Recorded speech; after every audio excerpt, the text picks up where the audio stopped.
notre commission électorale indépendante dispose déjà, si vous voulez, d'une structure, disons, sur ce problème des enrôlements. Et en 2010, en ce moment-là, j'étais secrétaire général du parti, et puisque mon parti ne s'était pas présenté aux élections de 2006, et donc en 2010, on était préparé à faire cela, eh bien, qu'est-ce qu'on a vu? La commission électorale avait mis sur la table, si vous voulez, disons, un deuxième enrôlement. Vous vous rappelez, c'était au mois de juillet, août, si je ne m'abuse, dans la ville de Kinshasa, à travers les provinces. Ils ont profité de l'expérience de 2005 pour faire très rapidement les enrôlements de 2010.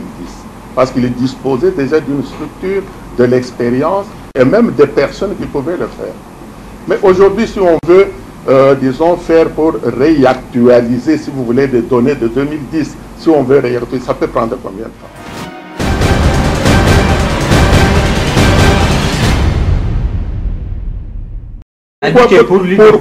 Pourquoi on fait tout cela? Pourquoi il y a tant de réserves ou tant de choses? C'est parce qu'on a affaire à des personnes qui n'ont jamais été honnêtes. Non, on ne se fait pas confiance. On ne se fait pas, ce n'est pas qu'on ne se fait pas confiance.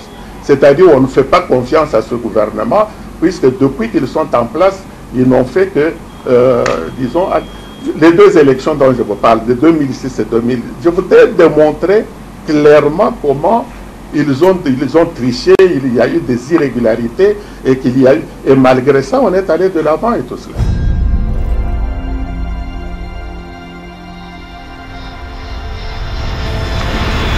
Très heureux de vous savoir nombreux ce soir dans le cadre de votre magazine. Mesdames et messieurs, bonsoir.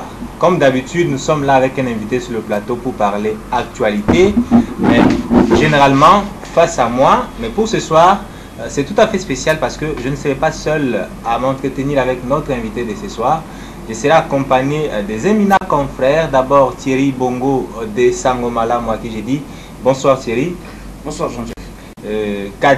Joël Kadel Ndanga, qui est, n'est-ce pas, de Impact News. Bonsoir Kadel.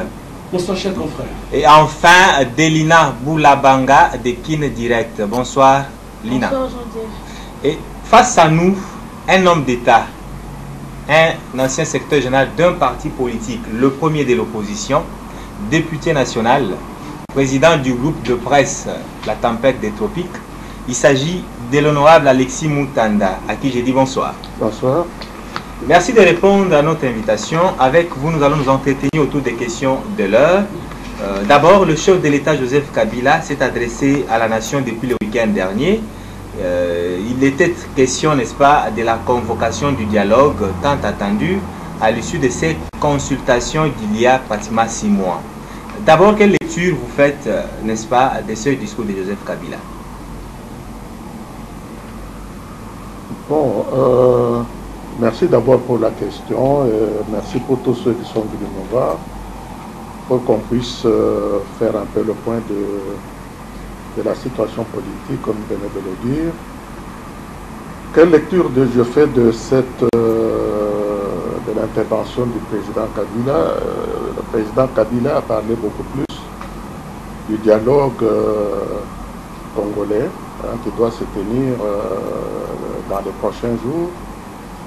Je crois que ce n'est pas une nouveauté pour la classe politique congolaise ni pour le peuple congolais, parce que, en fin de compte, tout le monde se rappelle qu'au début de l'année, déjà le 14 février 2015, l'Union pour la démocratie et le progrès social UDPS, par la voix de son président national, avait sorti, disons, la fameuse feuille de route qui demandait déjà à la classe politique de se rencontrer pour, disons, faire le point de la situation politique du pays. Et je crois qu'à la sortie de cette feuille de route, il y a eu beaucoup d'agitation, parce que l'UDPS avait évidemment pris à cœur de distribuer largement, et aussi bien dans la presse que dans la classe politique, que dans les milieux diplomatiques, disons, cette feuille de route qui indiquait déjà, disons, la pensée du parti sur ce problème. Je crois quand même que tout le monde se rappelle également que suite à ces initiatives, l'ancien secrétaire, ou plutôt l'ancien représentant du secrétaire général des Nations Unies au Congo, dans la personne de M. Kobler, avait pris l'initiative, ce monsieur avait pris l'initiative pendant plusieurs semaines de rencontrer des représentants de plusieurs partis politiques, aussi bien de la majorité que de l'opposition, toujours autour de ce même thème, disons, du dialogue. Et c'est un sujet, évidemment, qui avait fait couler beaucoup d'encre, les discussions. Je me rappelle que vous êtes déjà venu m'interviewer là-dessus à plusieurs reprises. Et à cette époque-là, on avait fait un peu le tour d'horizon. Évidemment, aujourd'hui, le problème prend une autre dimension parce que M. Kabila, qui était très silencieux jusqu'à présent, eh bien, le 28 novembre, il a exprimé ce qu'il pensait sur ce dialogue, jusqu'à proposer évidemment la commission préparatoire pour aller de l'avant avec ce dialogue. Évidemment, beaucoup de choses, beaucoup de questions se posent sur ces interventions. Bon, ça, on pourrait élaborer évidemment si vous continuez votre discussion, vos questions. Mais toujours est-il que, pour le moment, je réponds à votre première question. Je vous en prie. Thierry Bongo, une question. Oui, vous avez vous-même suivi le discours du président de la République, Joseph Kabila, qui plus appesantit sur les questions de l'organisation des élections pour donner du contenu à ce dialogue. Il a évoqué la question de la sécurisation du cycle électoral. Il a même porté une petite réflexion dans le sens qu'il faudrait aujourd'hui réfléchir sur d'autres modes de scrutin moins coûteux pour les élections à venir, vu le temps qu'il reste, pour qu'on puisse respecter justement la consigne constitutionnelle qui réclame à ce que les élections se fassent en 2016. Déjà, autour de ce point, plusieurs réactions fusent. Déjà, même au sein de l'UDPS, on a suivi le fils Tshisekedi Félix se dire que c'était une déviation, c'était une mauvaise orientation, que de penser déjà à changer le mode de scrutin. Est-ce que ce point-là ne mérite pas d'être abordé lors du dialogue? Est-ce que c'est vraiment ouvrir la boîte de Pandore que de penser aujourd'hui à une autre forme d'élection en RDC? Bon, je crois quand même que l'explication que le président donnait à ce sens, c'était beaucoup plus pour réduire la dépense, si je m'abuse. Il a parlé de la commission électorale qui avait fait une évaluation de 1,2 milliard de dollars pour organiser, disons, toutes les élections, c'est-à-dire les élections locales, les élections provinciales, les élections législatives et la présidentielle. Et à l'époque, évidemment, on sortait avec ce budget de 1,2 milliard. Et, si je ne m'abuse, c'est au début de l'année que la commission électorale avait sorti, disons, ce budget. Et puis ensuite, il y a eu évidemment le Sénat, parce que je me rappelle très bien qu'à un moment donné, le Sénat avait aussi examiné ce budget et nous avait parlé de 900 millions de dollars qui pouvaient... et sur base justement de ces financements et de cette assertion, n'est-ce pas, sur le financement, sur le montant à débloquer, etc. Mais puisque vous me posez la question, parlons-en, essayons un peu d'analyser la situation dans laquelle nous vivons depuis plusieurs mois. Je crois que tout le monde se rappelle que 2016 était prévu depuis très longtemps comme étant une année électorale, où on devait organiser les élections législatives et les élections présidentielles. Donc ça, c'était connu depuis très longtemps, parce que tout le monde sait très bien que la Constitution prescrit que le mandat du président est de 5 ans et que et qu'il ne peut pas dépasser deuxième mandat, etc. Donc 2016 était bien connu depuis très longtemps et par le gouvernement et par tout le monde que c'est l'année électorale. Et puis ces finances dont on parle, évidemment, la commission électorale avait parlé de 1,2 milliard, comme nous venons de le dire tout à l'heure. Qu'est-ce que le gouvernement depuis lors a pris comme mesure pour tenir compte de cette préoccupation de la commission électorale. On a vu par exemple le même gouvernement pendant cette période, en sachant qu'on est dans une période, disons, où les élections devaient être priorité, comme étant une priorité des priorités, mais on a vu le même gouvernement sortir le dossier de la décentralisation. On est passé de 11 à 26 provinces, ce qui est d'ailleurs évidemment une préoccupation de la Constitution, parce que cette réalité se trouve évidemment dans la Constitution depuis, disons, depuis 2005, si je ne m'abuse. Hein, parce que le référendum constitutionnel, c'était en décembre 2005. Cette disposition se trouve dans la Constitution depuis 2005. Et depuis 2005 jusqu'à aujourd'hui, ça fait 10 ans. Et le gouvernement n'a jamais fait allusion à, disons, à mettre en place les 26 provinces qui étaient prévues. Et brusquement, cette année-ci, on a vu tout le monde s'agiter pour aller à 26 provinces, tout en sachant que ce dossier est très coûteux, c'est un dossier très complexe, et c'est un dossier qui demande beaucoup de temps pour mettre ces 26 provinces en place. Je crois qu'il n'y a personne qui peut douter que passer de 11 gouverneurs à 26 gouverneurs, passer de 11 gouvernements provinciaux à 26 gouvernements provinciaux, passer de 11 parlements provinciaux à 26 gouvernements provinciaux, passer de 11 administrations provinciales à 26 administrations provinciales. Tout le monde sait très bien, mais c'est très coûteux. Et c'est cette année-ci, disons, que la priorité des priorités, ce sont des élections, que le même gouvernement sort ce dossier et dit, voilà, nous devons y aller. Et ils sont en train de le faire. Vaut mieux tard que jamais. Mieux vaut tard que jamais. Mais je vous dis qu'il y a des priorités. Donc on ne vient pas nous dire aujourd'hui que le problème des finances, parce que, disons, gouverner, c'est quoi? Ça n'a pas prévoir.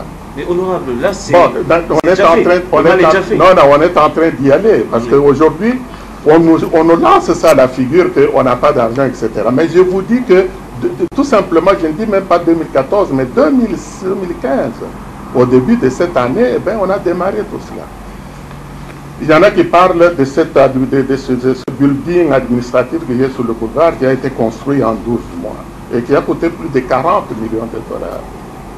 C'est aussi, bien sûr, une priorité, mais dans une période où on sait très bien que la priorité des priorités, ce sont des élections, et qu'on puisse aller... Donc, c'est pour vous dire tout simplement que, disons que tout ceci, disons, du moins cet élément que vous venez de sortir du discours du président, c'est-à-dire réduire la préoccupation, le souci de réduire les dépenses, etc., mais on pourrait dire à la limite pour certaines personnes que c'est un faux problème, parce que quand on regarde comment le même gouvernement se comporte d'une manière générale, sortir des dossiers qui pouvaient attendre, etc., eh bien tout cela c'est un problème.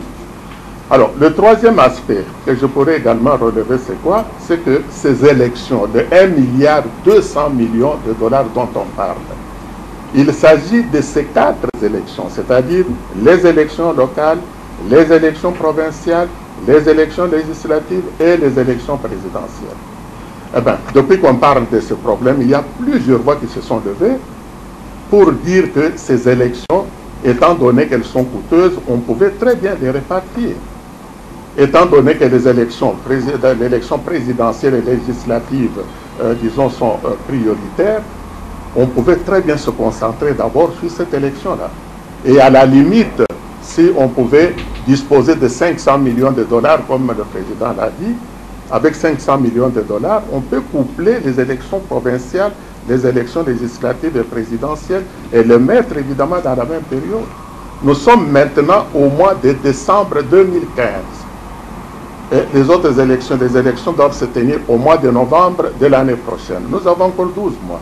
Et en 12 mois, puisqu'on a déjà 500 millions qui sont possibles, qu'on peut disposer, eh bien, est-ce qu'en 12 mois, on ne peut pas faire l'enrôlement? Est-ce qu'on ne peut pas préparer, évidemment, ces élections de manière que ça puisse se tenir dans les délais constitutionnels? Un expert des élections, Jérôme Bosse, dit que c'est impossible.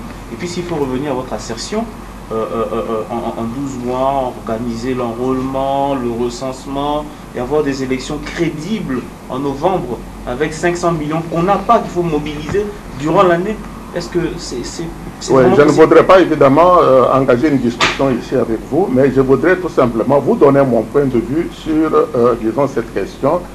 Parce que quand vous parlez des enrôlements, puisqu'il faut tenir compte évidemment de ces jeunes majeurs, hein, il faut tenir compte également des décès, il faut tenir compte des personnes qui étaient à l'étranger, qui sont venues, etc. Mais vous savez, une administration, un gouvernement qui se respecte, il y a déjà deux expériences, des grandes expériences dans le domaine de l'organisation des élections. Vous vous rappelez que les premiers enrôlements ont été organisés en 2005 pour les élections de 2006. Ce qui veut dire que notre commission électorale indépendante dispose déjà, si vous voulez, d'une structure, disons, sur ce problème des enrôlements. Et en 2010, en ce moment-là, j'étais secrétaire général du parti, et puisque mon parti ne s'était pas présenté aux élections de 2006, et donc en 2010, on était préparé à faire cela, eh bien, qu'est-ce qu'on a vu? La commission électorale avait mis sur la table, si vous voulez, disons, un deuxième enrôlement. Vous vous rappelez, c'était au mois de juillet, août, si je ne m'abuse, dans la ville de Kinshasa, à travers les provinces. Ils ont profité de l'expérience de 2005 pour faire très rapidement les enrôlements de 2010. Parce qu'ils disposaient déjà d'une structure, de l'expérience et même des personnes qui pouvaient le faire. Mais aujourd'hui, si on veut, disons, faire pour réactualiser, si vous voulez, les données de 2010, si on veut réactualiser, ça peut prendre combien de temps? On peut profiter de l'expérience, on peut profiter des personnes qui ont déjà fait ce travail, on peut profiter des documents qui existent déjà, on peut profiter de tout cet ensemble pour faire très rapidement ces enrôlements. Il faut tenir compte aussi du rapport de l'UEF qui relève que ce fichier de la CENI n'est pas du tout crédible. Donc il y a encore un grand travail qu'il faudra aller faire. Oui, mais bien sûr, pourquoi ce n'est pas crédible? Parce que vous savez, vous entrez là évidemment dans la complexité des choses. Pourquoi ce n'est pas crédible? Parce que cette commission a travaillé en 2000. Et je peux vous dire qu'en 2005 ou 2006, c'était le président Madou Madou qui était à la tête de cette commission. Et en 2010, quand on a fait les choses, etc., c'était encore la même personne. Donc ça veut dire qu'il y a une continuité, il y a une expérience qui a été, disons, ramassée en cours de... L'expérience, disons, peut servir à quoi? Ça peut servir justement à harmoniser les choses, à faciliter les choses et à optimiser les choses. À gagner du temps. Alors, et puis à gagner du temps. Alors, l'expérience de 2005, l'expérience de 2010, en 2016, si ils reprennent les documents qu'ils doivent déjà disposer, etc., eh bien, ces enrôlements peuvent aller beaucoup plus vite que ce qu'on pense. Merci, honorable. Nous poursuivons avec les questions cette fois-ci de... Alors, revenons au discours du président. C'est parce que vous avez parlé, on est toujours au niveau du discours du chef de l'État. C'est sur base de l'expérience, parce que vous parlez tantôt de l'expérience, que le chef de l'État a relevé que, en ce qui concerne la sécurisation du processus électoral, qu'en 2006, après la proclamation des résultats qui ont été d'ailleurs, qui a été faite d'ailleurs à bord des chars de combat, vous rappellerez, il y a eu des contestations qui ont soldé sur un affrontement militaire. Ici en ville d'ailleurs, l'endroit que nous occupons aujourd'hui était pratiquement un champ de bataille. Et en 2011, il y a eu une contestation. Vous vous rappellerez qu'au même moment que le chef de l'État a prêté serment, votre parti également, vous avez prêté serment avec le président Tshisekedi. C'est sur base de cette expérience qu'il y a alors la convocation de ce dialogue. Comment comptez-vous entrevoir la sécurisation du processus électoral de telle sorte qu'il soit crédible, transparent et qu'il ne soit plus susceptible à des contestations, parce que les contestations, vous savez, elles se soldent généralement sur les morts. Vous vous rappellerez des morts dont vous avez célébré le 26 novembre dernier. Oui, très bien, merci beaucoup pour la question. Eh bien, vous savez, quand vous posez une question aussi complexe, je crois qu'il faut remonter aux sources, il faut aller chercher les causes, hein, disons les causes de tous ces troubles ou les causes de toutes ces tensions post-électorales et tout cela. Eh bien là aussi, vous entrez évidemment dans un autre domaine qui est quand même, disons, très douloureux, hein, pour tout le peuple congolais et surtout pour mon parti. Parce qu'en 2006, tout comme en 2011, les contestations dont on parle, qui sont à la base, disons, des troubles dont on parle, eh bien ça provient d'où? Ça provient tout simplement, disons, de fraudes massives qui ont été commises pendant les élections. Il y avait la fraude, il y avait des irrégularités qui étaient constatées pratiquement par tous les observateurs internationaux. Parlons de 2011 parce que ce sont les élections les plus proches. Mais vous avez vu vous-même le rapport de choses du Centre Carter. C'est été mis entre les mains de tous les journalistes. Vous avez vu le rapport de choses de l'Union européenne. Vous avez vu le rapport de l'Église catholique. Vous avez vu le rapport de la société civile, des observateurs civils. Il y avait même le Sénat belge qui avait dépêché ici des observateurs belges, etc. Et tout le monde est unanime qu'il y avait des irrégularités de la part des organisateurs de cette élection. Et les organisateurs, c'était qui? Ce n'était pas l'UDPS ou ce n'était pas des électeurs, c'était M. Kabila et son gouvernement, hein, avec sa commission électorale. Et alors, à partir de ce moment-là, on va dire aujourd'hui qu'il y a eu des troubles. Mais la cause de ce trouble, c'est justement les irrégularités. C'est pour cette raison que, disons, les gens de bonne volonté avaient réclamé un dialogue pour préparer les élections de 2016 pour qu'on ne puisse pas tomber dans les mêmes revers. Et les mêmes revers, c'est quoi? C'est que éviter que cette commission que toujours le même M. Kabila a mis en place, et on a vu d'ailleurs le président Malou Malou disparaître pour être remplacé par un autre, mais c'est pour éviter justement qu'on puisse tomber dans les mêmes revers, les mêmes irrégularités. Ce sont ces irrégularités et ce sont ces fraudes massives qui sont à la base des confrontations de 2006 et de 2011. Donc ce sont les organisateurs des élections, c'est-à-dire le président Kabila avec son gouvernement et sa commission électorale. Et donc aujourd'hui, le dialogue qu'on avait demandé, c'était pour baliser le chemin pour qu'en 2016, on puisse éviter cela. Et c'est pour cette raison qu'on a demandé que ce dialogue puisse se faire sous une certaine forme, c'est-à-dire avec une facilitation internationale, pour éviter justement qu'il y ait, disons, des personnes qui jouent à être parti et juger parti. Et je crois à ce niveau-là, vous êtes donc d'accord d'aller au dialogue sous le format que vous sollicitez, mais je pense que le pouvoir en place a fait beaucoup de concessions parce qu'au départ, au discours du 30 juin 2015, le chef de l'État avait refusé une médiation internationale, mais vous avez vu qu'il y a concédé, qu'on a même proposé quelques noms au secrétaire général des Nations Unies. Et Janit se trouve ici déjà à Kinshasa pour discuter avec les partis. Je crois que vous devriez être d'accord pour que ce que vous relevez comme irrégularité, comme failles qui ont été constatées sur base des deux expériences électorales, que nous puissions ainsi nous engager dans un processus qui soit sécurisé, qui soit transparent, qui soit crédible. Et je pense pour cela, l'UDP sera au dialogue. Oui, mais elle va être au dialogue. On ne va pas au dialogue tout juste pour aller au dialogue, parce qu'aller au dialogue, c'est pour obtenir des résultats bien précis. Et la facilitation dont vous parlez, ce n'est pas la facilitation dans le sens qui est comprise par M. Kabila. Je crois que son discours était très clair. Il a dit que, disons, le dialogue sera géré par l'opposition, la majorité, et que la facilitation pourrait intervenir s'il y a... Alors, vous voyez que ça change complètement la forme des choses. Ce que l'UDPS a demandé et que vous connaissez très bien parce que ça se trouve même dans le communiqué que le président du parti a fait, je crois, le 1er décembre, il dit très clairement que nous avons écrit au secrétaire général des Nations Unies pour qu'il puisse déléguer, pour qu'il puisse désigner un facilitateur. C'est ce facilitateur qui va prendre des contacts avec les différentes parties pour convoquer justement ce dialogue. En ce moment-là, ça s'inscrit dans l'esprit, si vous voulez, des accords d'Addis Abeba. Mais on aura alors, dans ces conditions, un pays souverain. À 55 ans, je ne conçois pas. C'est une dernière question, Joël. Oui, je ne conçois pas au regard de notre constitution, au regard de la souveraineté dont jouit notre pays, que les dialogues soient convoqués par le secrétaire général des Nations Unies. Nous ne sommes pas sous tutelle de l'ONU.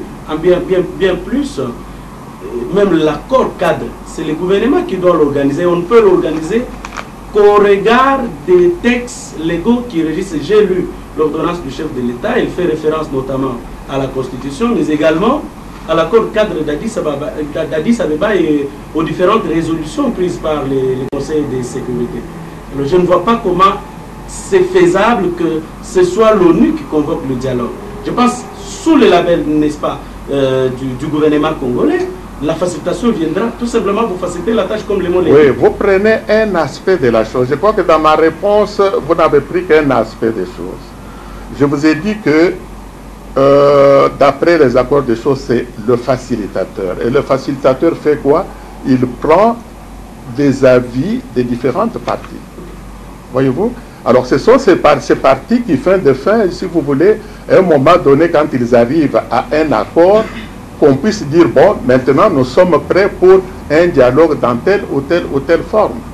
Mais dans le discours du président, c'est ça que vous ne voulez pas relever dans votre intervention, c'est que lui, il dit clairement ceci, que le dialogue sera co-géré par l'opposition et la majorité.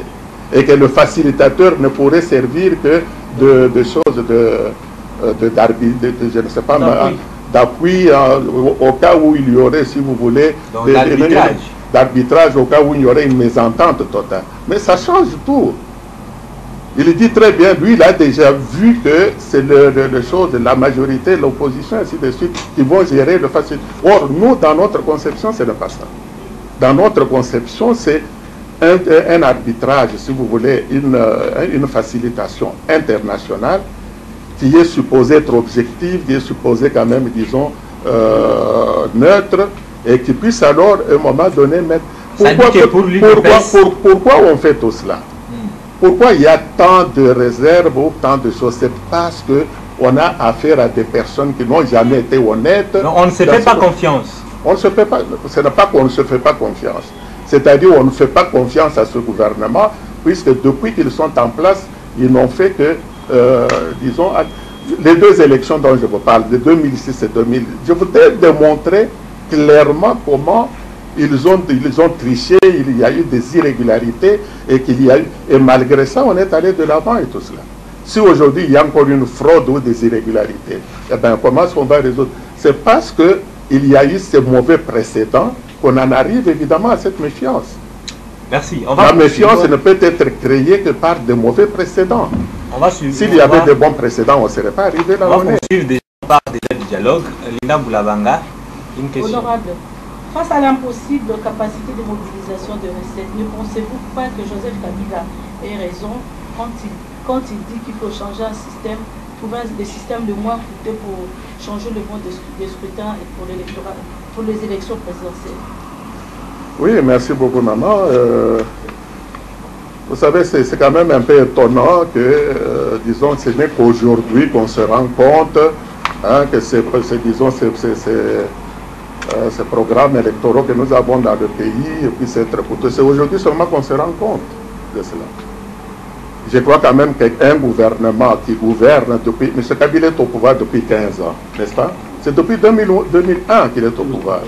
C'est aujourd'hui qu'il se rend compte que le mode électoral que nous avons aujourd'hui est coûteux.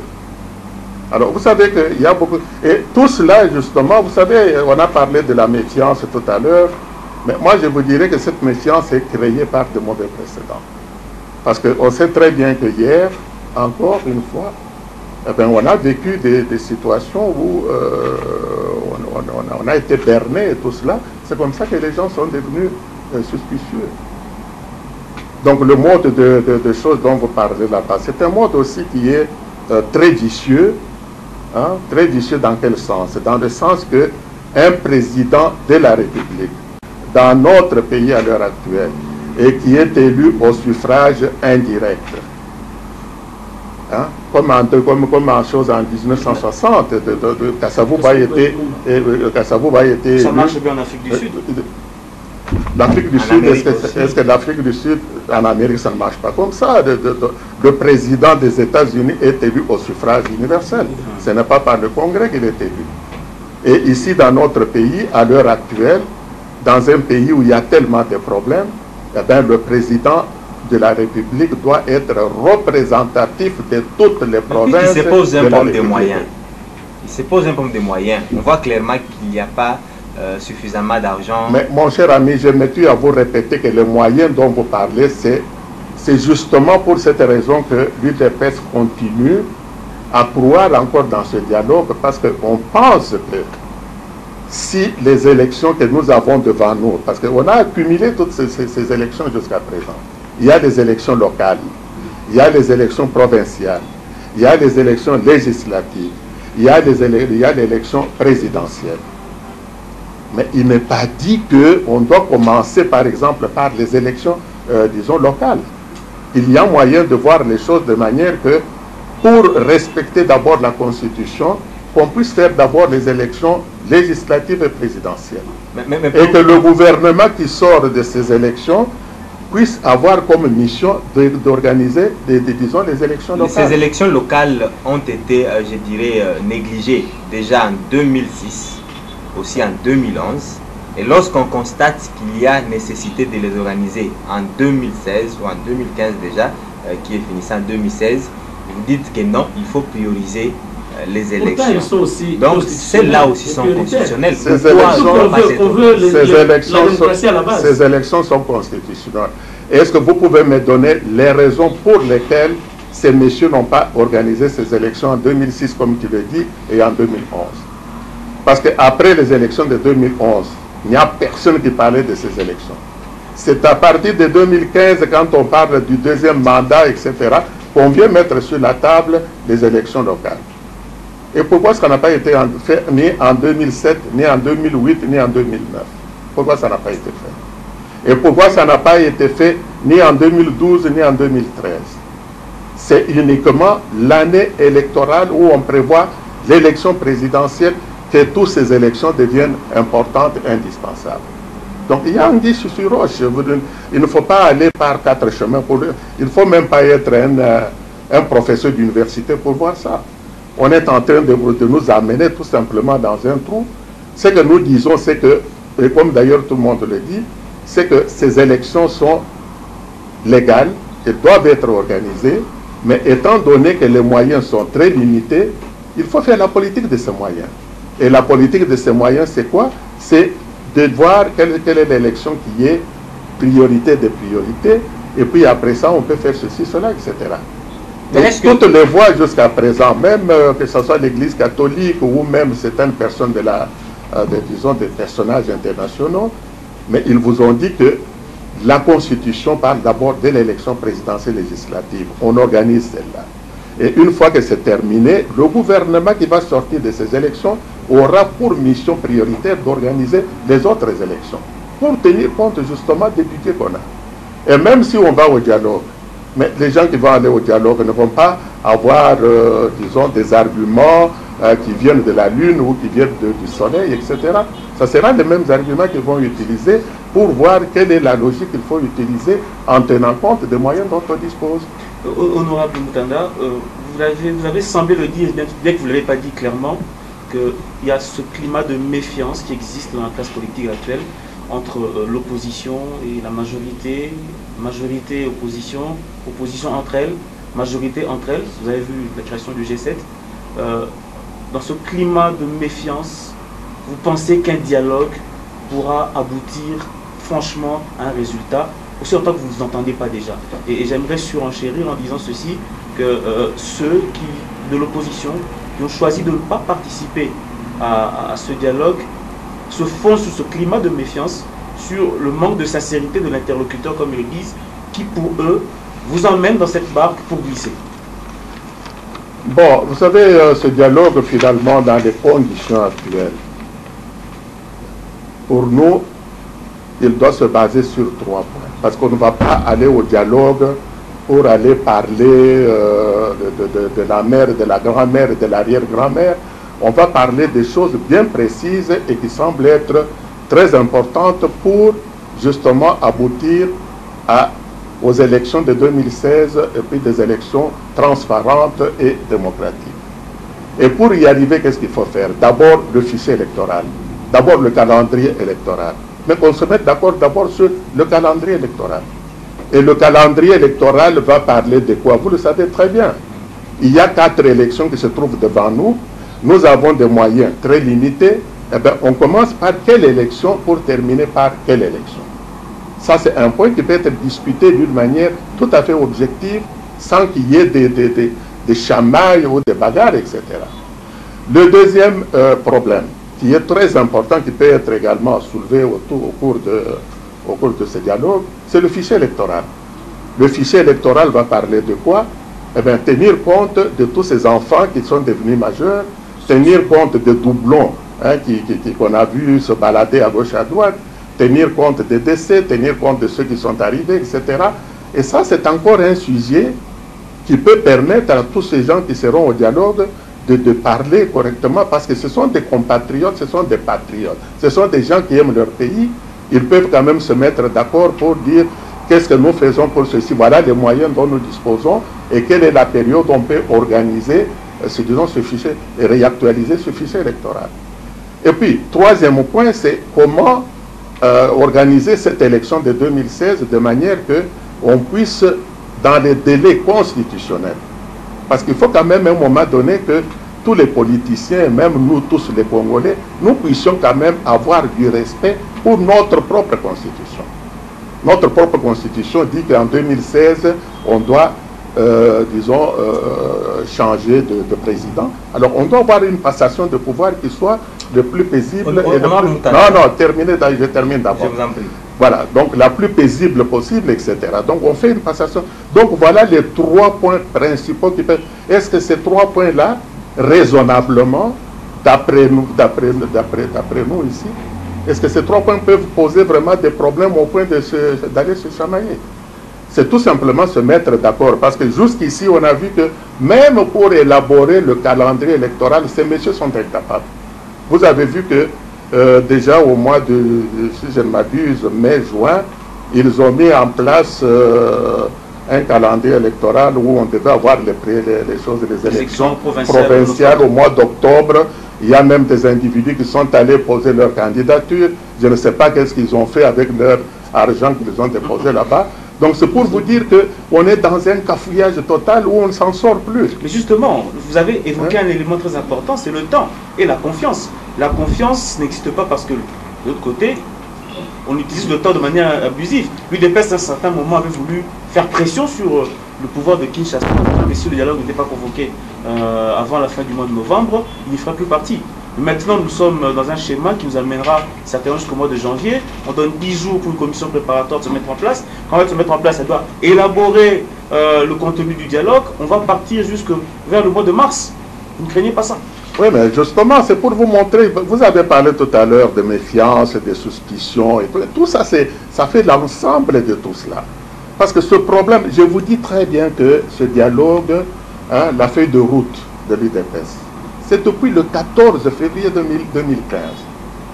Ça fait combien de mois? Ça fait quand même plus de 10 mois qu'on parle de ce problème et qu'on attend qu'on agisse. Ah ben, ces messieurs ont attendu jusqu'aujourd'hui et pour arriver aujourd'hui, ils sont passés par toute une série d'actes tout à fait pirates. On appelle ça la stratégie du pourrissement. De pourrissement, c'est-à-dire on fait pourrir la situation, on énerve les gens, et puis après on vous propose des solutions qui vous énervent davantage.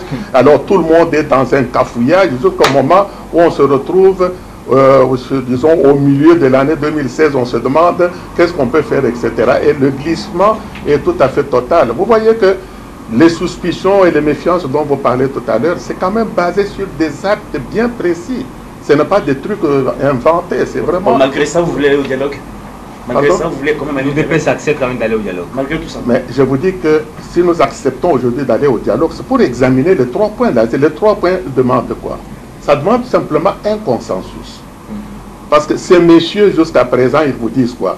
Il y a 4 élections, il y a les locales, il y a les provinciales, il y a ceci, cela et tout ça. Mais au dialogue, on peut très bien se souscrire en disant, bon, contentons-nous d'abord de présider des choses des législatives et de la présidentielle et immédiatement après... Comme pour dire que l'UDPS va pour imposer sa volonté au dialogue.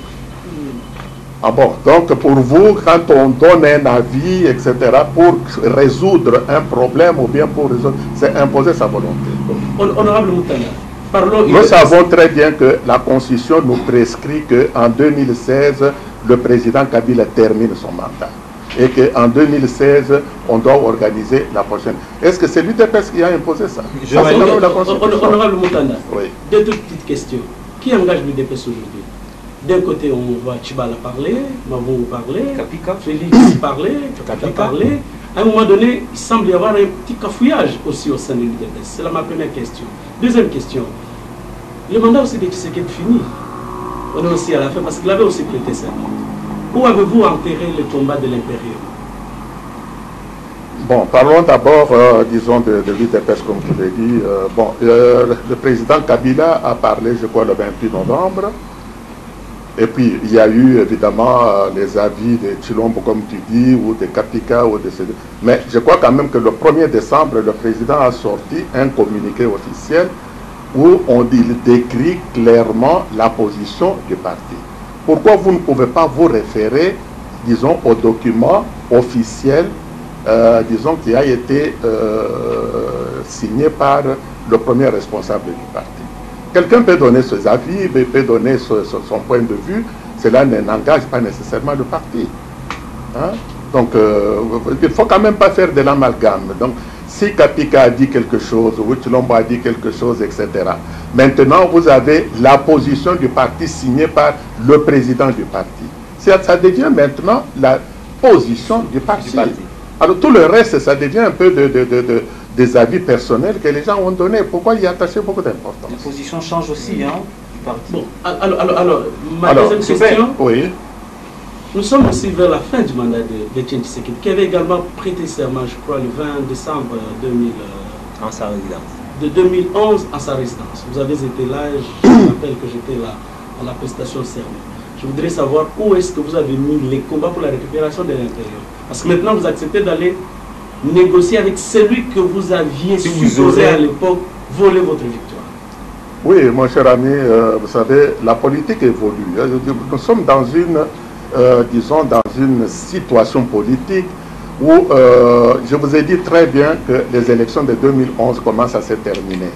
Si les fraudes, les irrégularités, tout cela ont été commises, reconnues même par, disons, la communauté internationale de manière très claire et nette, que le peuple congolais lui-même avait souscrit très clairement, disons, aux résultats de ces élections. Alors, en ce moment-là, évidemment, disons, celui qui pensait être vainqueur de ces élections devait manifester sa volonté de gérer le pays. Mais on l'a empêché, évidemment, de gérer le pays. Nous sommes maintenant à une autre période et on évolue avec la situation politique. Je ne vois pas qu'est-ce qu'il y a comme contradiction là-dedans. Il n'y a pas de contradiction, à mon avis. Oui, je pense qu'on nous fait signe que nous avons pratiquement épuisé notre temps. Deux petites questions. Oui. Vous allez essayer de nous répondre un peu rapidement. Apparemment, l'UDPS fait sienne, n'est-ce pas, les revendications pour les bonnes élections. Ça ne concerne que l'UDPS et le PPRD. Je vais parler du dialogue convoqué par Joseph Kabila. L'UDPS ne veut pas un dialogue inclusif qui devra justement auquel devrait prendre part et le G7 et la dynamique de l'opposition ainsi que tous les autres partis politiques pour justement parler de toutes ces questions et trouver une solution. Deuxième question, la SENCO, mais aussi dans les communiqués du G7 et de la dynamique de l'opposition, on dit si Kabila avait un forcing, on évoque l'article 64. Le PGR aussi a réagi. Il met en garde tout celui qui veut amener le peuple à un soulèvement. Comment vous réagissez? Oui, la première question, voulez-vous me rappeler, c'est... En fait, pourquoi l'UDPS ne veut pas que ce dialogue soit inclusif?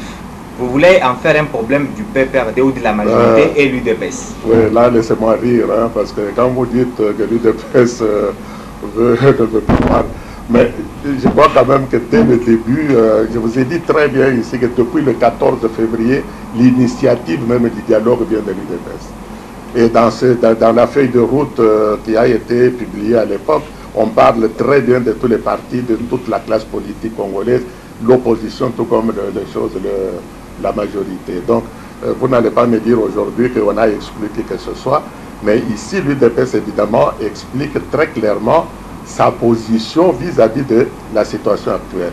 M. Kabila a prononcé un discours dans lequel il dit que il convoque le dialogue qui sera, disons, co-géré par, disons, l'opposition et la majorité, et que la facilitation, on lui dit non, ce n'est pas ça que nous voulons.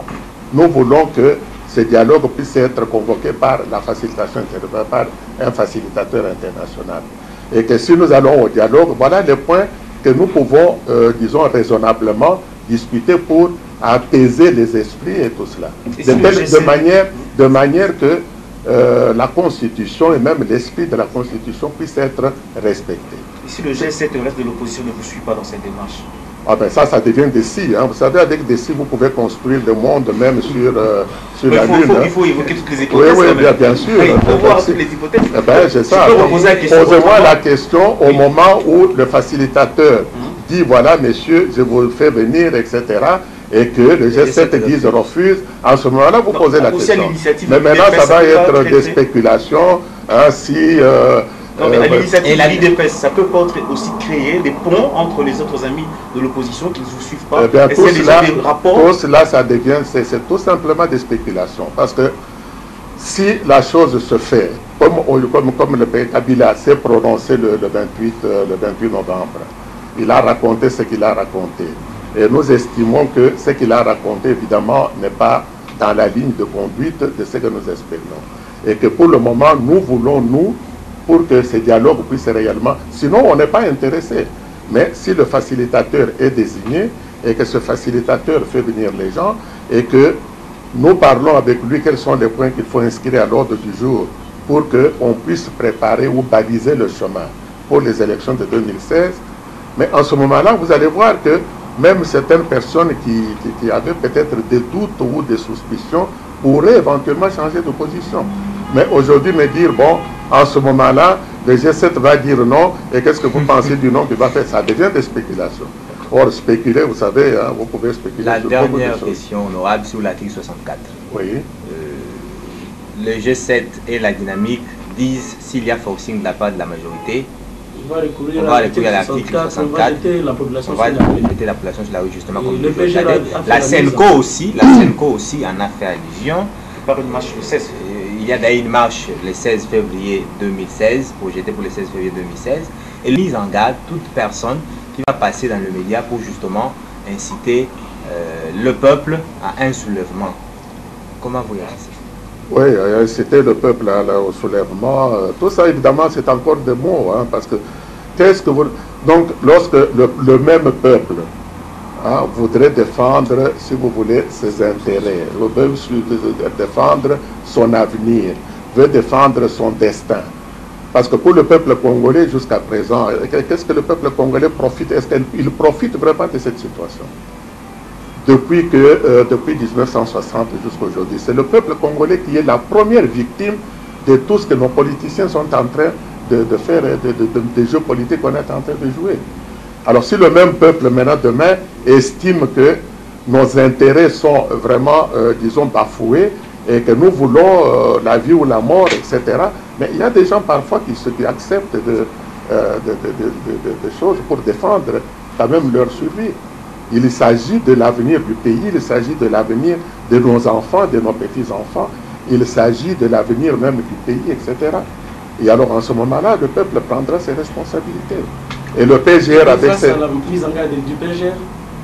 Mais absolument, mais qu'est-ce que vous voulez? Est-ce que le PGR est au-dessus du peuple congolais?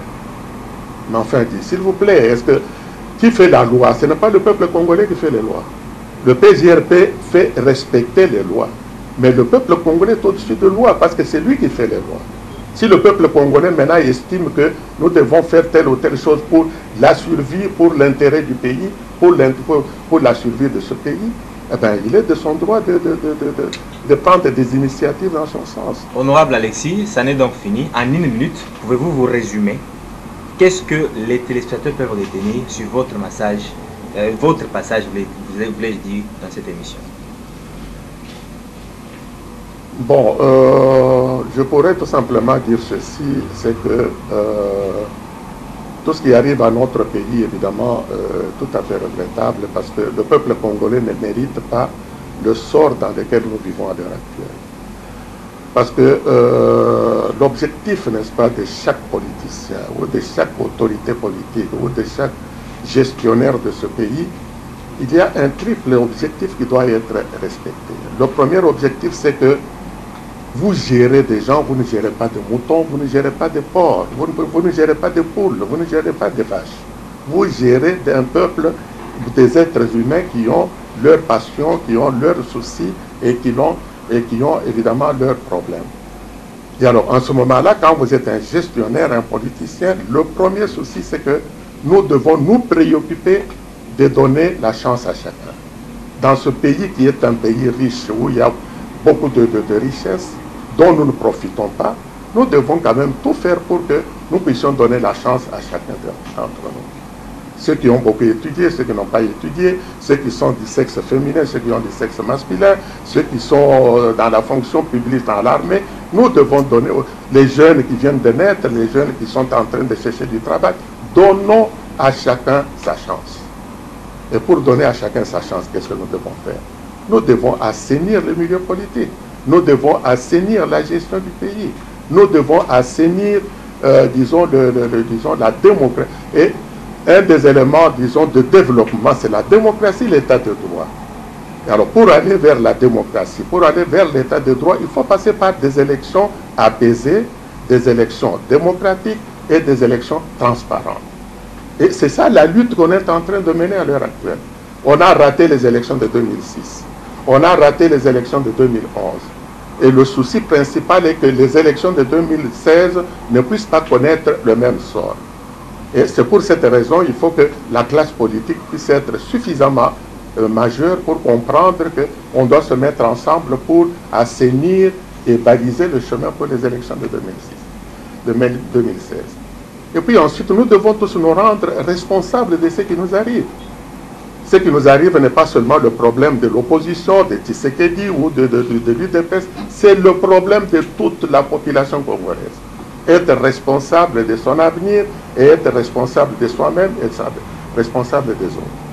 Et puis ensuite, nous devons voir de quelle manière nous pouvons cheminer ensemble pour faire de ce pays un grand pays. Un pays qui peut quand même, disons, profiter des richesses que le bon Dieu nous a données. Parce que sinon, nous tournons en rond, nous continuons à tourner en rond, et ça va nous amener à quoi? Ça fait 55 ans qu'on est indépendant, et jusqu'à aujourd'hui, on est toujours en train de se poser la question sur même le Burkina Faso, qui est quand même un petit pays par rapport à nous. Mais vous voyez les élections qu'ils viennent de faire au pays. Et tout le monde a compris que, voilà, et ils sont tous contents parce que ces élections se sont terminées de manière tout à fait démocratique. Merci. Et dans le pays, nous voulons justement qu'on puisse arriver également au même rythme. Merci honorable Alexis. Ça est donc fini. Nous vous disons également merci d'avoir répondu à notre invitation. C'est moi qui vous remercie. Voilà, mesdames et messieurs, c'est la fin de l'invité de Vision Plus de ce soir. Nous recevions l'honorable Alexis Moutanda, député national, président du groupe de presse La Tempête des Tropiques. Face à lui, il y avait Joël Kadé Ndanga Thierry, Bongo, mais aussi Lina Boulabanga, avec qui, n'est-ce pas, nous sommes entretenus avec notre invité de ce soir. Merci à vous d'avoir été des nôtres. D'ici là, portez-vous bien en compagnie de nos différents programmes sur toutes nos chaînes partenaires.